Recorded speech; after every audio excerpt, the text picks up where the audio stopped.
ಪ್ರೀತಿಯ ಸ್ನೇಹಿತರೆ, ನಮಸ್ಕಾರ. ನಾನಿವತ್ತು ಸಣ್ಣ ಜಾಗದಲ್ಲಿ ಯಶಸ್ವಿಯಾಗಿ ಲಾಭದಾಯಕ ತರಕಾರಿ ಕೃಷಿಯನ್ನು ಯಾವ ರೀತಿಯಲ್ಲಿ ಮಾಡ್ಬೋದು ಅನ್ನೋದ್ರ ಬಗ್ಗೆ ಮಾಹಿತಿಯನ್ನು ನೀಡ್ತಾ ಇದ್ದೀನಿ. ಸ್ನೇಹಿತರೆ, ನಮ್ಮ ಮನೆಗೆ ನಮ್ಮದೇ ಆದಂತಹ ಒಂದು ಕೈತೋಟ ಇರಬೇಕು, ಅಥವಾ ನಮ್ಮದೇ ಆದಂತಹ ಒಂದು ತರಕಾರಿ ತೋಟ ಕೂಡ ಇರಬೇಕಾಗತ್ತೆ. ಈ ಮೂಲಕ ಆರೋಗ್ಯವಂತಹ ಬದುಕನ್ನು ಸಾಗಿಸಲಿಕ್ಕೆ ಸಾಧ್ಯವಾಗುತ್ತೆ. ಹೀಗಾಗಿ ಸ್ವತಃ ತರಕಾರಿ ಕೃಷಿ ಮಾಡಿ ಅನ್ನದ ಬಟ್ಟಲಲ್ಲಿ ಸಮೃದ್ಧತೆಯನ್ನು ಕಾಣುವಂಥವರ ಸಂಖ್ಯೆ ಈಗ ಹೆಚ್ಚಾಗಲಿಕ್ಕೆ ಪ್ರಾರಂಭವಾಗಿದೆ. ಹಾಗಿದ್ರೆ ಯಾವ ತರಕಾರಿ ಕೃಷಿಯನ್ನು ಯಾವ ಸಮಯದಲ್ಲಿ ಹೇಗೆ ಮತ್ತು ಯಾವ ತರಕಾರಿಯನ್ನು ನೀವು ನಾಟಿ ಮಾಡಬೇಕು ಅನ್ನೋದ್ರ ಬಗ್ಗೆ ನಿಮ್ಮಲ್ಲಿ ಸಾಕಷ್ಟು ಪ್ರಶ್ನೆ ಕಾಡ್ಬೋದು. ಅದಕ್ಕೆ ಈ ವಿಡಿಯೋ ಮುಖಾಂತರ ಮಾಹಿತಿನ ತಿಳಿಸ್ಕೊಡುವಂಥ ಪ್ರಯತ್ನವನ್ನು ಮಾಡ್ತಾಯಿದ್ದೀನಿ. ಸಾಮಾನ್ಯವಾಗಿ ಮನೆಯಲ್ಲಿ ಬೆಳೆಯುವಂತಹ ತರಕಾರಿಯಿಂದ ಆರೋಗ್ಯವನ್ನು ನಾವು ವೃದ್ಧಿಸ್ಕೊಳ್ಬೋದು. ಯಾಕೆಂದರೆ ಸಾಮಾನ್ಯವಾಗಿ ಮನೆಯಲ್ಲಿ ಯಾವುದೇ ಕೈತೋಟದಲ್ಲಿ ಬೆಳೆಸುವಂತಹ ತರಕಾರಿ ಹಣ್ಣಿನ ಗಿಡಗಳಿಗೆ ನಾವು ರಾಸಾಯನಿಕವನ್ನು ಬಳಸದೇನೆ ಕೊಟ್ಟಿಗೆ ಗೊಬ್ಬರ ಅಥವಾ ಕೋಳಿ ಗೊಬ್ಬರವನ್ನು ಬಳಸಿ ಕೈತೋಟವನ್ನು ಮಾಡ್ತೀವಿ. ಹಾಗೆ ಅತಿ ಸಣ್ಣ ಜಾಗ ಇದ್ದರೂ ಕೂಡ ತರಕಾರಿಯನ್ನು ಬೆಳೆದು ತಮ್ಮ ಜೀವನವನ್ನು ನಡೆಸಿಕೊಳ್ಳುವಷ್ಟು ಆದಾಯವನ್ನು ಈ ತರಕಾರಿ ಕೃಷಿಯಲ್ಲಿ ಪಡೆದುಕೊಳ್ಬೋದು. ಹಾಗೆ ತರಕಾರಿ ಕೃಷಿಯಲ್ಲಿ ಯಶಸ್ಸನ್ನು ಕೂಡ ಗಳಿಸ್ಬೋದು. ಇಲ್ಲಿರುವಂತಹ ಸಣ್ಣ ಮತ್ತು ಸರಳ ವಿಧಾನವನ್ನು ಅಳಿಸ್ಕೊಂಡ್ರೆ ರೈತರು ಯಶಸ್ವಿಯಾಗ್ಬೋದು. ಸ್ನೇಹಿತರೆ, ಇಲ್ಲಿ ನಾನು ಹೇಳುವಂತಹ ವಿಧಾನವನ್ನು ಗಮನಿಸಿ. ಏಪ್ರಿಲ್ ತಿಂಗಳ 20ನೇ ತಾರೀಕಿನ ನಂತರ ಬರುವಂತಹ ಅಮಾವಾಸ್ಯೆಯ ಹಿಂದೆ ಶನಿವಾರ, ಬುಧವಾರ ಮಿತಿ ಮತ್ತು ತಿಥಿಯನ್ನು ಬಿಟ್ಟು ಗೊಬ್ಬರದಿಂದ ಮಣ್ಣು ಹದ ಮಾಡಿ 7 ಮಡಿಯಲ್ಲಿ 3 ಇಂಚು ಆಳದಲ್ಲಿ ಈ ತರಕಾರಿ ಬೀಜವನ್ನು ಇಡಬೇಕಾಗತ್ತೆ. ನೀರನ್ನು ನಾವಿಲ್ಲಿ ಬಳಸಬಾರ್ದು. ಮಳೆ ಬಂದು ಅದು ಸ್ವಾಭಾವಿಕವಾಗಿ ಅದರಷ್ಟಕ್ಕೆ ಅದೇ ಮೊಳಕೆ ಹೊಡಿಬೇಕಾಗತ್ತೆ. ಹಾಗಾದರೆ ನಾವಿಲ್ಲಿ ಬಳಸಬೇಕಾಗಿರುವಂಥ ಬೀಜ ಯಾವುದು ಗಮನಿಸಿ. ತರಕಾರಿ ಬೀಜ ಅಂತಂದರೆ ಸೋರೆಕಾಯಿ, ಪಡವಲಕಾಯಿ, ದಾರಳೆ, ಋಷಿಕೇಶ ಮತ್ತು ಹಾಗಲ, ಅಲಸಂದೆ, ಕುಂಬಳ ಈ ರೀತಿಯ ಬೀಜವನ್ನು ನಾವು ಹಾಕ್ಬೋದು.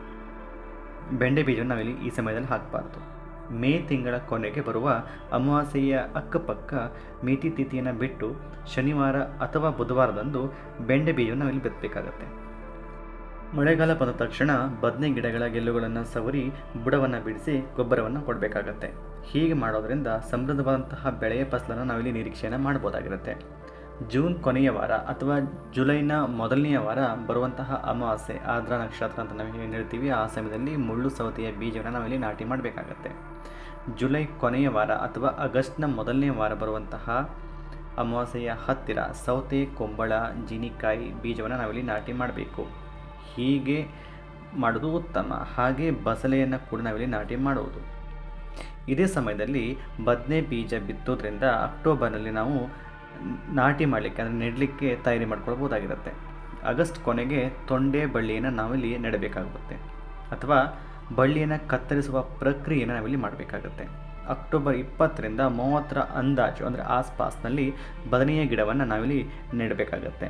ನವೆಂಬರ್ ಕೊನೆಯ ವಾರ ಬೆಂಡೆ ಬೀಜ ಬಿತ್ತನೆಯನ್ನು ಮಾಡಬೇಕು. ನವೆಂಬರ್ ಕೊನೆಯ ವಾರ ಅಥವಾ ಡಿಸೆಂಬರ್ನ ಮೊದಲನೇ ವಾರ ಅಡಿಸೌತಿ ಮಾಡಿದ ಸಾಲನ್ನು ಭೂಮಿಯಲ್ಲಿ ಅದ್ದಿ ಕೊಚ್ಚಿ ಹರಿವೆ ಬೀಜವನ್ನು ನಾವಿಲ್ಲಿ ಬಿತ್ತಬೇಕಾಗತ್ತೆ. ಡಿಸೆಂಬರ್ನ ಕೊನೆಯ ವಾರ ಅಲಸಂದೆ, ಪಡವಲ, ಹಾಗಲ, ದಾರಳೆ ಸಾಲು ಕಣಿ ಮಾಡಿದ ಬೀಜ ಬಿತ್ತನೆ ಮಾಡಬೇಕಾಗತ್ತೆ. ಫೆಬ್ರವರಿ 25ರಿಂದ ಅಥವಾ 29ರ ಆಸ್ಪಾಸು ಅಂದಾಜು ಸೌತೆಕಾಯಿ, ಕುಂಬಳ, ಸೊರೆ, ಚೀನಿಕಾಯಿ, ಮುಳ್ಳು ಸೌತೆ, ಬೆಂಡೆ ಈ ರೀತಿಯ ಬೀಜವನ್ನು ಬಿತ್ತನೆ ಮಾಡಬೇಕಾಗತ್ತೆ. ಏಪ್ರಿಲ್ ಕೊನೆಯ ವಾರ ಅಥವಾ ಮೇ ಮೊದಲನೇ ವಾರ ಅಳಸಂದೆ, ಮುಳ್ಳು ಸೌತೆ, ಬೆಂಡೆ ಬೀಜವನ್ನು ಬಿತ್ತಬೇಕಾಗತ್ತೆ. ನಾವಿಲ್ಲಿ ಮುಖ್ಯವಾಗಿ ಗಮನಿಸಬೇಕಾಗಿರೋದು ಏನು ಅಂತಂದರೆ, ಎಲ್ಲ ಬೀಜವನ್ನು ಬಿತ್ತುವ ದಿನ ಮೀಯಿಂದ ಅಂತ್ಯಗೊಳ್ಳುವ ದಿನವನ್ನು ಬಿಡಬೇಕು. ಅಂದರೆ ಸಪ್ತಮಿ, ಅಷ್ಟಮಿ, ನವಮಿ ವಾರ ಶನಿವಾರ, ಬುಧವಾರ ಬೀಜ ಬಿತ್ತನೆಗೆ ಅತ್ಯಂತ ಯೋಗ್ಯವಾದಂಥ ದಿನ. ಇವಿಷ್ಟು ಅನುಸರಿಸಿದರೆ ಬೆಳೆಯನ್ನು ಸಮೃದ್ಧವಾಗಿ ಬೆಳೆಸ್ಬೋದು ಮತ್ತು ಈ ರೀತಿ ನಾಟಿ ಮಾಡೋದ್ರಿಂದ ರೋಗ ಬಾಧೆಯನ್ನು ನಾವು ತಡೆಗಟ್ಬೋದಾಗಿರುತ್ತೆ. ಅಂದರೆ ರೋಗ ಬಾಧೆ ತುಂಬ ಕಡಿಮೆ ರೀತಿಯಲ್ಲಿ ಇರುತ್ತೆ. ನೆಲಬಸಲೆಯನ್ನು, ಆ ಗಡ್ಡೆಯ ತರಕಾರಿಯನ್ನು ಜೊತೆಯಲ್ಲಿ ಬೆಳೆಸೋದು ಉತ್ತಮ. ಭೂಮಿ ಕೂಡ ಸಾವಯವ ರೀತಿಯಲ್ಲಿ ಸಾರಜನಕದೊಂದಿಗೆ ಸಮೃದ್ಧವಾಗಿ ಅಲ್ಲದೆ ನೈಸರ್ಗಿಕವಾಗಿ ಕೂಡ ಇಲ್ಲಿ ಬೆಳೆಸ್ದಂಗೆ ಆಗುತ್ತೆ. ಸ್ನೇಹಿತರೆ, ಬೆಂಡೆ, ಅಲಸಂದೆ, ಬದನೆ, ತೊಂಡೆ, ಬಸಳೆ, ಸೌತೆ, ಚೀನಿಕಾಯಿ, ಹಾಗಲ, ಕುಂಬಳ, ಹೀರೆಕಾಯಿ, ಪಡವಲಕಾಯಿ, ಸೋರೆಕಾಯಿ, ಟೊಮೆಟೊ, ಗಾಂಧಾರಿ ಮೆಣಸು ಹೀಗೆ ಅನೇಕ ರೀತಿಯ ತರಕಾರಿಗಳನ್ನು ನಾವಿಲ್ಲಿ ಬೆಳೆಸ್ಬೋದಾಗಿರುತ್ತೆ.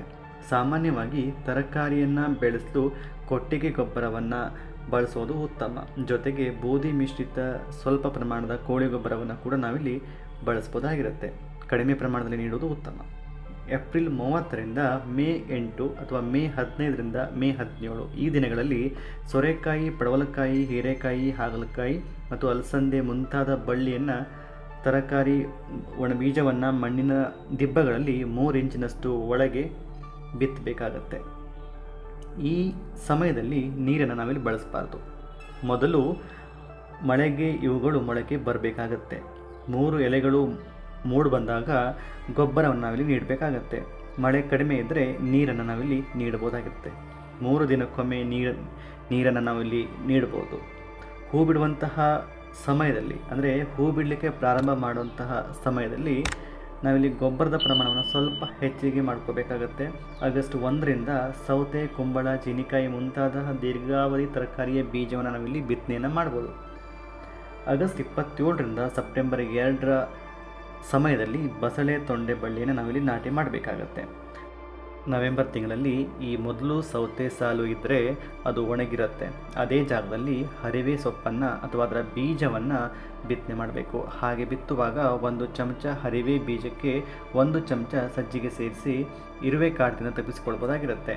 ನವೆಂಬರ್ 3ರಿಂದ 16 ಅಥವಾ 23ರಿಂದ 30 ಅವಧಿಯಲ್ಲಿ ಬೆಂಡೆ ಬೀಜವನ್ನು ನಾವಿಲ್ಲಿ ನಾಟಿ ಮಾಡ್ಬೋದಾಗಿರುತ್ತೆ.